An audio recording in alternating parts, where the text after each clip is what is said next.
I will share one other thing with you. 2 weeks ago, in terms of constituency, DOE is the sector-specific agency for the electric sector, energy sector. I got the opportunity to participate in a cyber boot camp at the NARUC meeting. There was probably on the order of 10 commissioners and a number of their staff in the room. Frankly, I was surprised at the limited understanding among the state regulatory bodies. The NISTIR is beginning to be a basis that they can start looking at and perhaps applying. Now, I'll close with one comment. One of the commissioners said, "Don't give me this stuff. We can't use it." And I, as I normally do, said, "Okay, well, if that's not, what happens?" And the comment was, "Give us some model regulations that can be adapted at each state level." Excuse me. And I'll tell you one thing that scares me. I've written all kinds of policies. For those of you who know the Orange Book, the Common Criteria, and that thing, I helped write most of those. I helped the Russians get a cybersecurity program across their federal government. Writing draft regulations is really scary for you folks, from your perspective. The NISTIR is a good base, but we need your collective wisdom on how to evolve it to the next generation to make it a useful document. Thanks. Danny, let me skip you. I want to come back to you. Sandy, I'll come back to you. By the way, you know this side got the orangish memo. Oh, yeah. So Sandy, you're active as part of Internex in the NIST effort and multiple efforts. We're looking at this 3-year plan, and we're looking at the follow-up to the FERC technical conference last month, as well as the GAO report. Show of hands, who has seen the GAO report? Okay, there were half a dozen recommendations in there.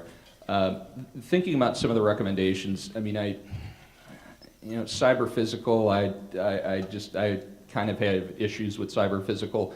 If someone were going to, by the way, that's the next buzzword after APT. The advanced persistent threat has become so advanced and so persistent, we've now moved on to cyber physical. A good cyber physical threat, the first half of it is already here, the denial of service on the wireless network here in the hotel. Anybody who's tried to use this thing over the last couple of days understands that you're better served to use your own. But boy, we've got 160 people here in this room. What a great place for a terrorist attack, right?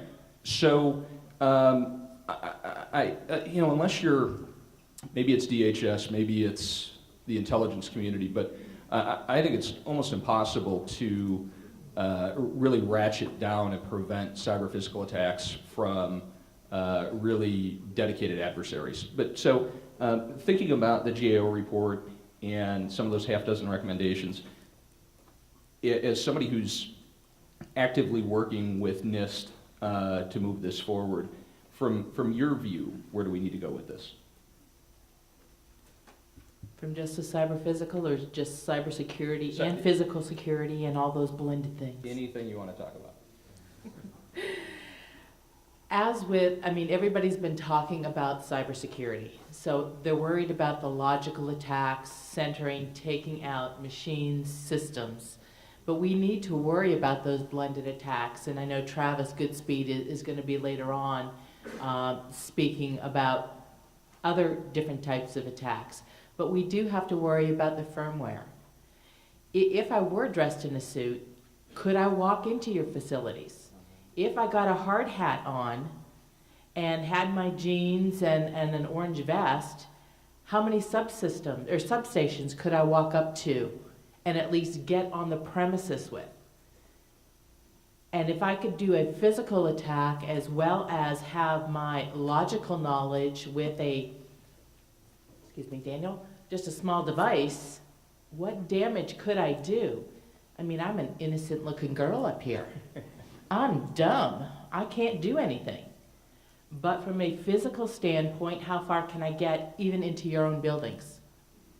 Yet alone, if I get a wireless access point, get into a conference room and get a network drop, and get into your corporate network. From your corporate network, get into your operational network. Forget about the endpoints that are out there. I'm not going to attack something that's hard to break into. I'm going to go after something easy, which I know Daniel will be getting into with the design group, but key management. Many times we are hard on the outside. Yes, we have the electrified fence. Yes, we have the razor wire.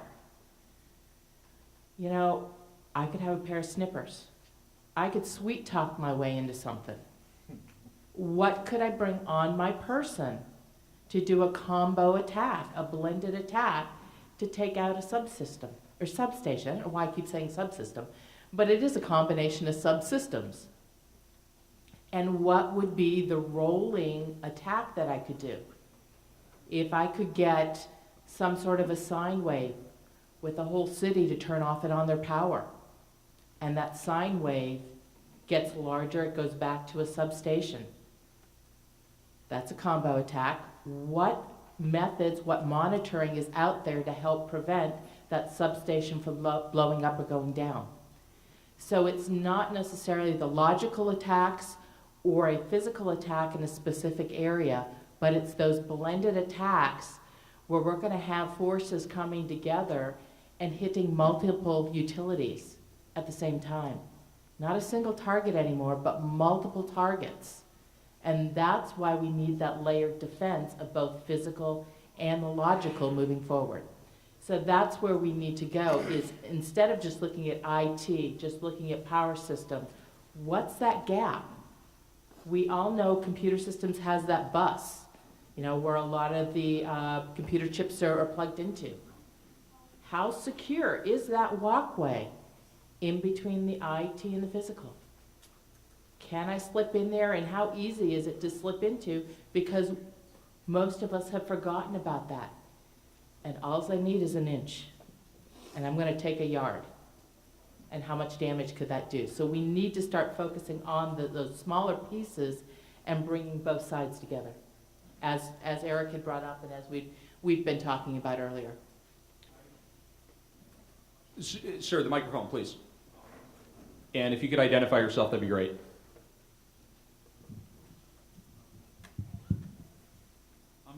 Fred Scholl, super quick question. Could you mention the name of the GAO report you're referring to for those who haven't read it? Sure. GAO report, it's GAO-11-117, Electricity Grid Modernization. And if you simply go out and Google, I think I Googled GAO report smart grid, it should be one of the top hits. So following on Sandy's comments, guns, guards, and gates used to be the MO for a lot of your protection. Remember the first time I was up at NSA, we get up to the fort, and this is probably 10 years ago. They talked about the fact that in the old days, which I guess had not been that far, that much earlier, there was a Marine stationed every 50 feet. And the threats roaming the halls of Fort Meade were no longer roaming the halls. Right? They were cyber threats. So I guess I'd like to echo the fact that you could sweet talk somebody. I don't think I've ever sweet talked anybody in my life. Daniel, let me ask, GE, one again, kudos to GE for letting you spend the time that you have spent on the NISTIR.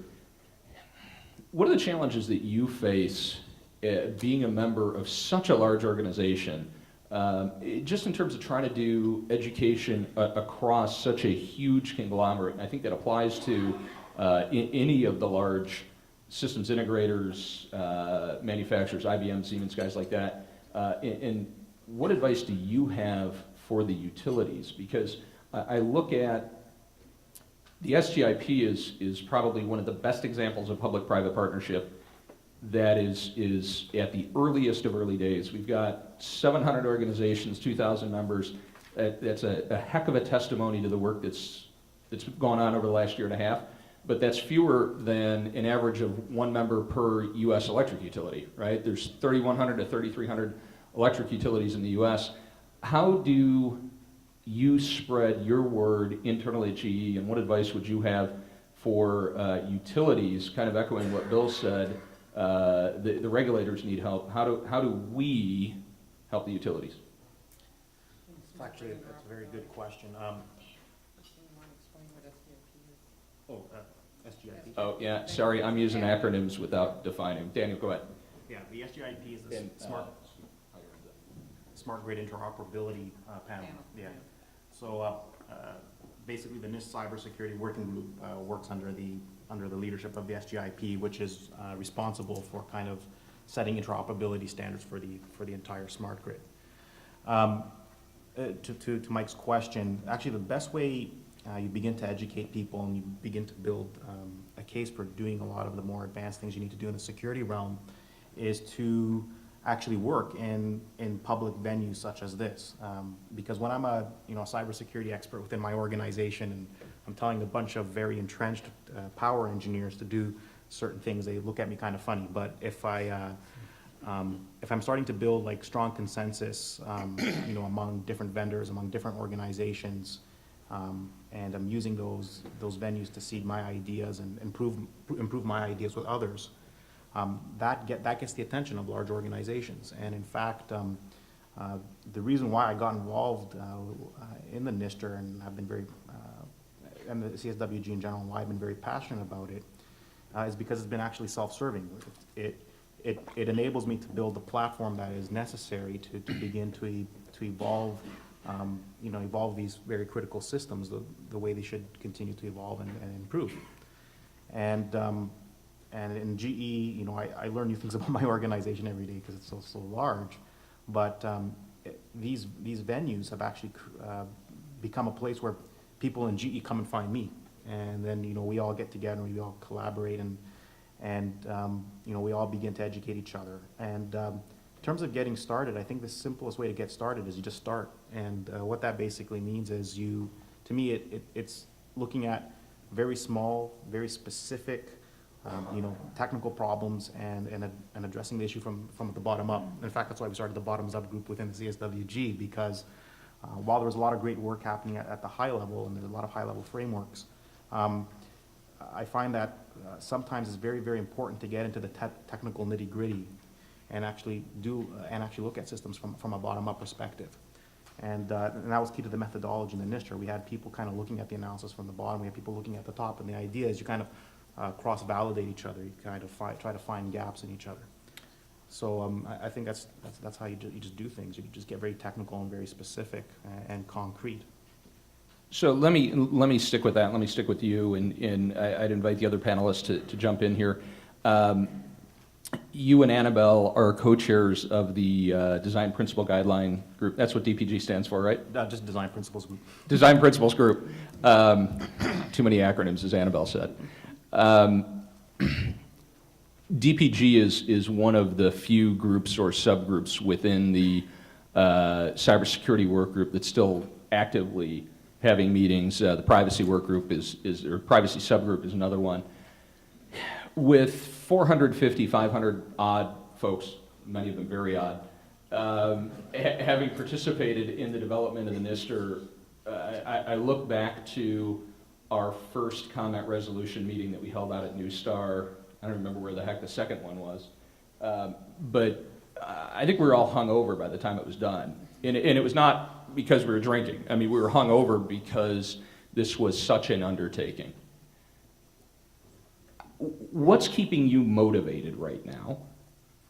And to keep, I don't know how many of those 450 people are still active in the NISTIR, but that were active in the NISTIR are still active, but it's nowhere near 450. How do we keep folks energized, and how do we re-energize and go out and get new participants?